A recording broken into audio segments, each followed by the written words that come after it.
know so that we can change ourselves in this world. May this chalice that we light our way with love. So welcome to the forum, and thank you so much for bringing yourself and your presence and your thoughts and feelings about love. So what we're going to do today is Reverend Sara and I are going to give a real brief overview about why love is at the center, what this is all about, what the Article 2 Commission is, and a little bit about what's ahead. But mostly we want to have time for everyone to gather in small groups to share their thoughts and feelings about what love is, and then come back as a larger group to let us know what you heard and what you learned. So we'll do some small groups here in the sanctuary or out in the commons, and some small groups in breakout rooms online. So that's the plan for today. So Reverend Sara, how did we get here? How did we get here? So we're talking about Article 2 right now, and Article 2 is in the bylaws of the UUA. The UUA is the Unitarian Universalist Association, our association of congregations and covenanting communities and other related UU organizations. Now, Article 2, this is from the UUA. They say that Article 2 of the UUA bylaws, principles and purposes, is the foundation for all of the work of our UUA and its member congregations and covenanted communities. It is the covenant to which all of our congregations and covenanted communities pledge themselves when they become members of the UUA. So it's a legal document, but it's also a covenant. It's also our agreements of how we'll be together. And it's part of our living tradition as Unitarian Universalists. So it is supposed to be, per the bylaws, looked at and revised every 15 years. Now, we're overdue, which is why we began this process to look at Article 2 and revise it. And you can see the process timeline up here on this slide. It's been a lengthy process from 2020 to now. And we here at OUC have been engaged with this process most of the way through. You may not have noticed at certain steps along the way, but we have. So in 2020, the Article 2 Study Commission was convened. And over the course of its work, the commission engaged in 45 feedback sessions with 4,611 total participants. They put out videos that reached 7,765 viewers, and they put out 29 surveys, which generated a total of 10,925 responses. So it was a participatory process to bring folks together to talk about what is at the center of Unitarian Universalism, what are our shared values. Where we are in this process now is that there was a vote at General Assembly in 2023, which affirmed the draft language of a new Article 2 and said that we would study it for another year as all of our congregations. That's what we're doing right now. And in this June, at General Assembly 2024, there will be another vote to finalize the acceptance of the new Article 2. For it to pass, it needs a 2/3 majority, and for any amendments to it to be passed, those will require a 3/4 majority of the votes of the delegates at General Assembly. So we've done some previous forums on Article 2. I believe the next slide points out that we've collected all of these previous forums, recordings, and some other resources on a little website called a Padlet, which is a little learning website that you can build. And links to that will be in the announcements again this week. So if you want to go back and watch the previous forums or catch up on any of the other conversation that we've had about Article 2, those resources are all there and available for you. That brings us to now. So, Reverend Mary, where are we now? Right. So where we are now is Oh, and I meant to mention GA is General Assembly. General Assembly happens every June and has for a long time. It's the national gathering of Unitarian Universalists from around the country and sometimes around the world. And usually before COVID, those General Assembly would happen in a kind of a medium-sized city and everybody would gather in person. With COVID, of course, we had several years of online participation, and so now General Assembly is usually multi-platform. We'll talk a little bit later about this coming General Assembly and what will happen there. So the Article 2 Commission came out with a draft report last spring.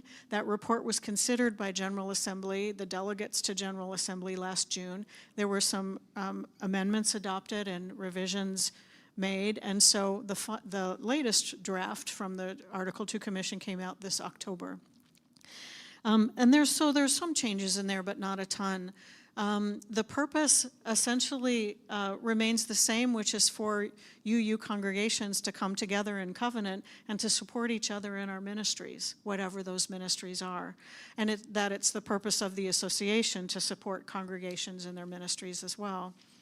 The biggest change is this, which is the 6 core values of Unitarian Universalism with love at the center.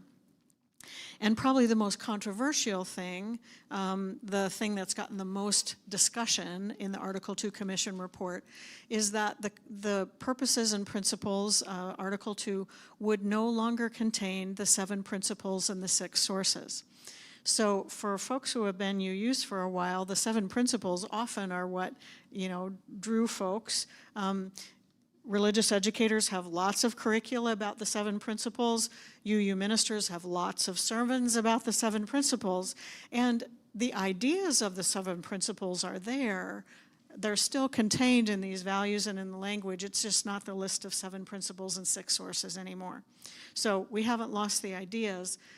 But the 7 principles and 6 sources would no longer be in the UUA bylaws. Is that making sense? I'm seeing some confused looks. So is that, yeah. So the ideas of the 7 principles are still there. They're just not written as 7 principles and 6 sources in the bylaws. Okay. So the 6.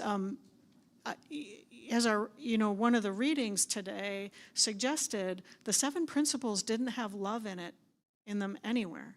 There was no mention of love. And yet, every time the commission met with UUs, and every time the commission got feedback, this love thread kept coming up. And so it was clear to them that love was the center of our faith and that we needed to articulate that in whatever we did. Any questions about that or where we are now? Yes?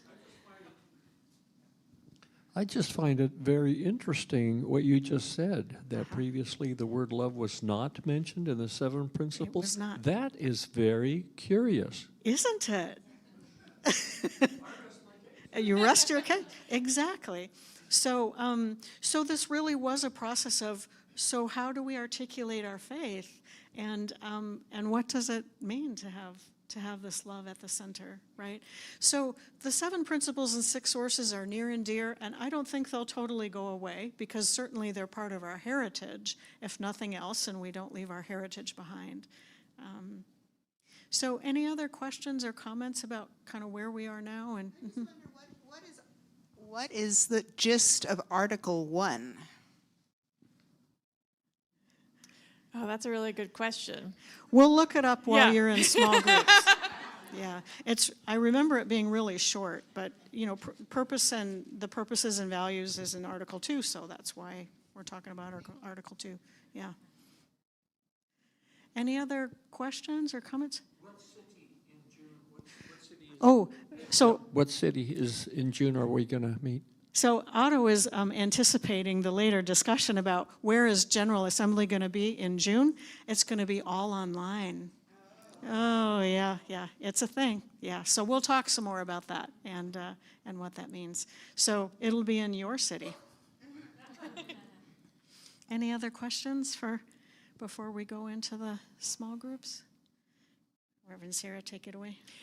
All right, so we want to do small groups, and small is probably about 4 or 5 people, but we're not going to really micromanage you all. So we're going to invite you to find about 4 other folks that you'd like to cluster around with if you're here in person. If you are online, the wonderful tech team, thank you, Carbon and Teresa, will put you into breakout rooms of about that size. I'm not sure how many people are online, so you'll get that sorted. And Reverend Mary, how much time before we bring everyone back together again? Let's say a half an hour for some discussion. So until about 12:15, which means about 12:20 by the time everybody gets back together, right? So we'll have a little bit of time. Jenny wants to know if we want to count off so you don't just go with your regular friends. You like that? Sure. Yeah, we'll do that. Hold on. Yeah, Karen. Before we do that, so I thought we were going to talk about love, and this is about Article 2. Good question. Yeah. So we are going to talk about love, and love is at the center of the proposed new Article 2. So the questions that we have for you to discuss once you break up is, what is love? Again, Article 2 doesn't give us a definition. It just says love is at the center. So what is love? What does that mean to us?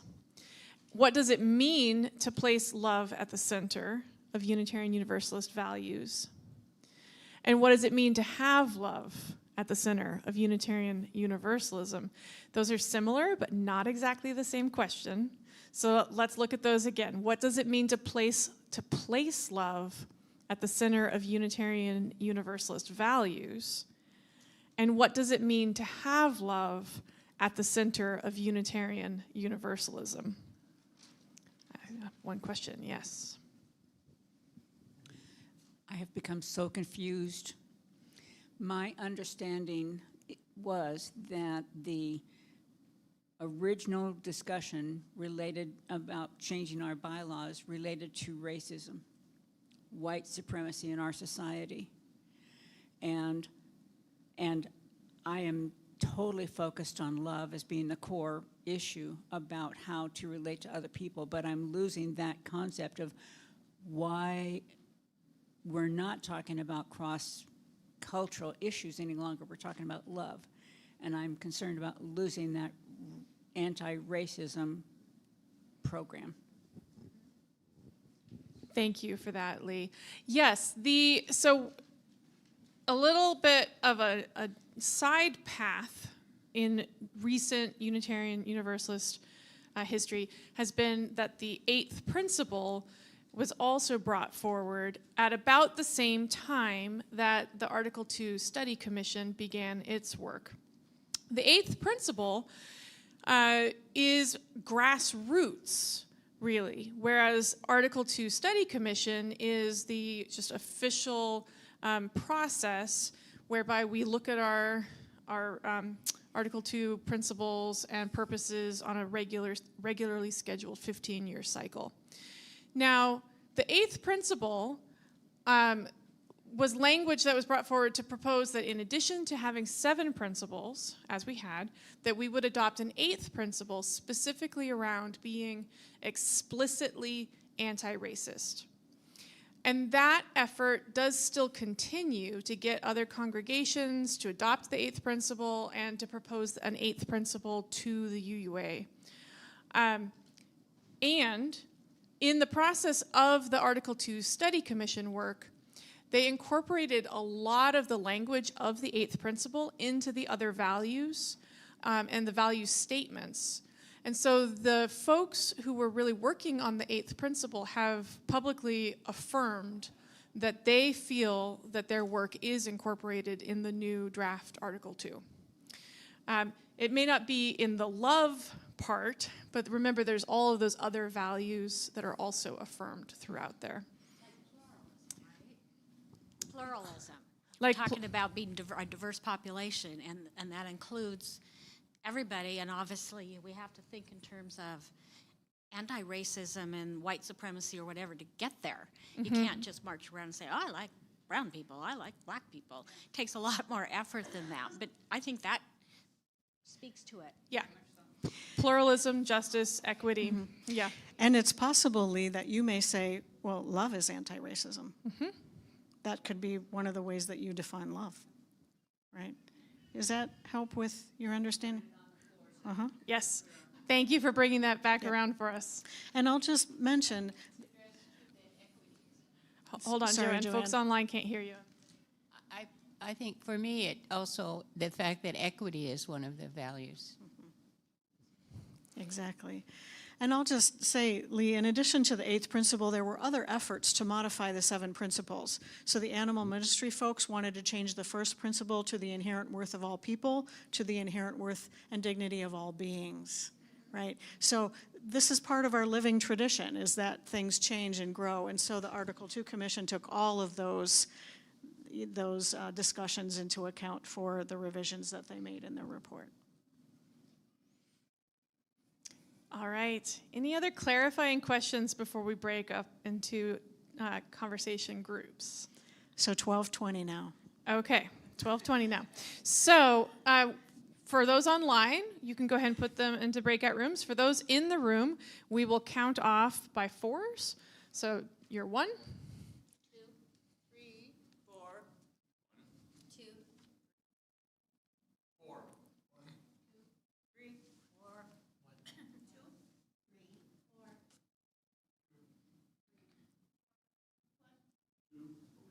find your number, people.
Okay, great. All right. For those in the room, go ahead and wrap up. Finish your conversations. You can stay where you are. You don't need to move your chairs back. We have solved all the problems of the planet. Excellent. Excellent. What are we going to do this afternoon now? I mean, there's nothing to do. Nothing left. Okay. All right. So, Carvin, just let us know when we have our online folks back. 20 more seconds? Okay, 20 seconds.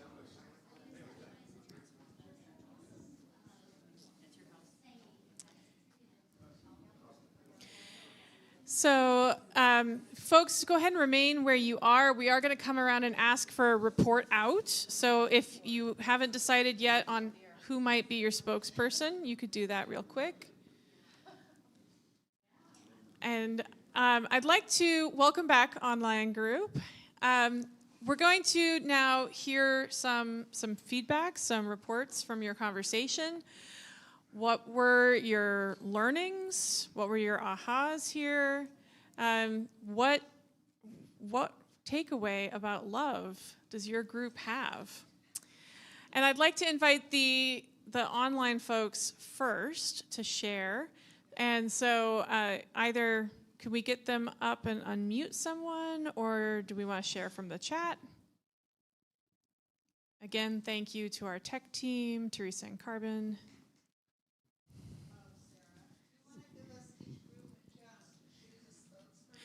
Yes, so right now, if you haven't already chosen a spokesperson, go ahead and huddle quickly and let your group decide who your spokesperson will be. We'll be coming around with a microphone to each group in just a minute. Yeah. And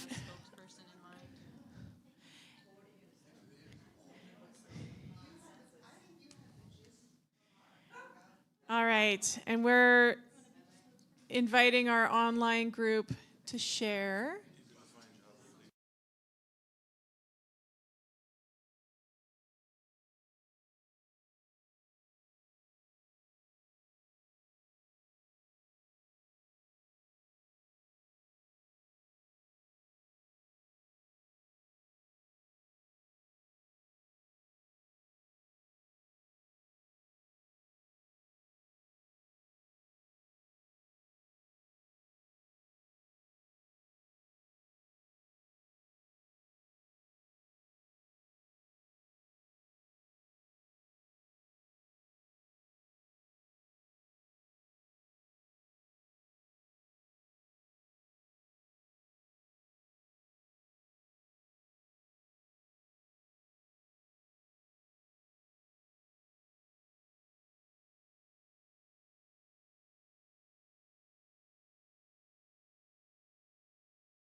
Did you? Okay, back to me. All right. Thank you so much. That's wonderful. It sounds like a fabulous conversation was had online. Yes, and so you all couldn't hear our reactions in the room, but there was a little bit of applause. There were gasps of yes, that was great. So that was the feedback that you all would have been receiving. Now we'll go to the back of the sanctuary first.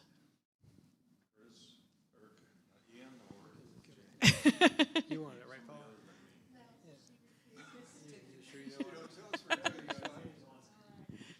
Paul? We discussed love and its meaning, and for us, connection is very important. And in order to connect, we need to respect those around us and not turn away from things that frighten us, but deal with our fear. And finally, love certainly at the center, but also love around the outside surrounding us. So somebody said like a big bullseye, but that was our discussion of love. And anything else to add to that? Thank you. Oh, I love that. Love at the center and around the edges. How about to this group up here? Okay, I'm Anita, and our group talked about how we were able to love others even though it was challenging to us. And Maggie came up with the expression radical acceptance, which at least for me needed an explanation, but it seems to be being able to accept someone no matter what is in your heart, you know, on your part. And for us, that was kind of an overarching part of love. Anybody want to add anything? No. Okay, thank you. Thank you. All right, and over here to the side. I'm Tiffany, we're group 2, and we talked about love in many different multifactorial ways. We talked about love being a verb, and we talked about love being a commitment that transcends good feelings. Sometimes there's good feelings associated, and sometimes it's a commitment to get through to that. We talked about love as being as seeing someone and caring for them, and we talked about a lot of different examples of love, personally, self-love, and then also within community and within the congregation and our faith denomination. So we like the idea of love being at the center of the Article 2, the 6 values, and it's almost good that they didn't give us a definition, because it kind of transcends a definition, and it can be so different for different individuals, and then collectively it is almost beyond words or beyond language. It's something larger than ourselves. So that's it in a nutshell. Wonderful. Thank you, Group 2. And our last but not least group. I'm Beth, and we're Group 4. And actually, we talked a lot about what all the other groups talked about, too. And we talked a lot about love and the idea of connection. We also talked about how do you, if you're in a group that doesn't meet with your principles, how do you handle that? When do you leave? When do you not leave? We talked about love being a noun, a verb. We talked about the love of the universe, and that basically the universe is impersonal. And so how does this idea of basic love being why we're here, how does that fit in? And we left, I think as many did, as all of us did, unanswered questions. The idea of placing love at the center, and having love, we were just beginning to get into that exploration because we had so many wonderful other things to say about love. So all of it, I think, is open for more discussion. And it's complicated, they said as they handed over the mic. Yeah, well, thank you all for those wonderful reports back about love. And I think you're all pointing to something when you say there are more unanswered questions. We'll keep exploring this topic for sure. So thank you so much for your reflecting with each other and listening to each other. It is a complicated topic, and it's juicy. So how wonderful is that for our conversation? So Reverend Sarah's going to step out here for a minute to go check on the youth group whenever she needs to do that. So we'll perhaps welcome you back if the youth group is doing okay. So we'll continue this conversation about love this coming month. In our worship services, our small groups that are meeting are talking about love. Our youth and children are talking about love. So there's lots here, and will be an ongoing conversation. So Anita asked a question about what's in the first article of the UUA bylaws. So I want to let you know what that is. I looked it up. There are 15 articles in the UUA bylaws. And the first one is the name, because of course it is. So that the name is the Unitarian Universalist Association. It's the second sentence I wanted to read to you. It is the successor to the American Unitarian Association, which was founded in 1825 and incorporated in 1847, and the Universalist Church of America, which was founded in 1793 and incorporated in 1866. So right there in thank you for asking. So right there in Article 1 is our heritage, right? And that the bylaws were, of course, created in 1961 when the two denominations came together and consolidated. So I just want to take a minute to talk about General Assembly and what's coming up in June. This June will be the final vote of the delegates on the Article 2 Commission report. And it was a lively discussion last June about amendments and what it meant and such.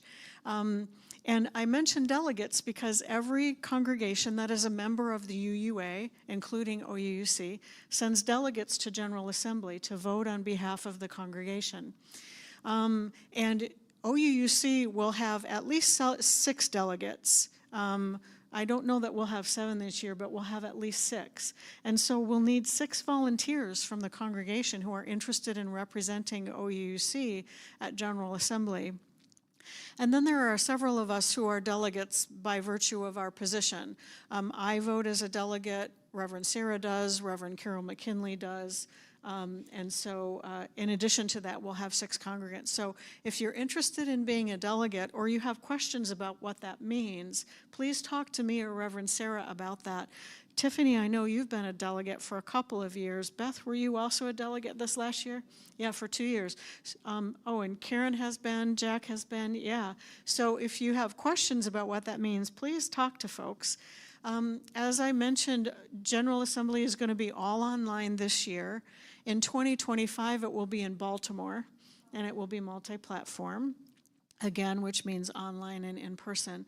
So all online is not everybody's favorite, and it also is better for the environment and more inclusive.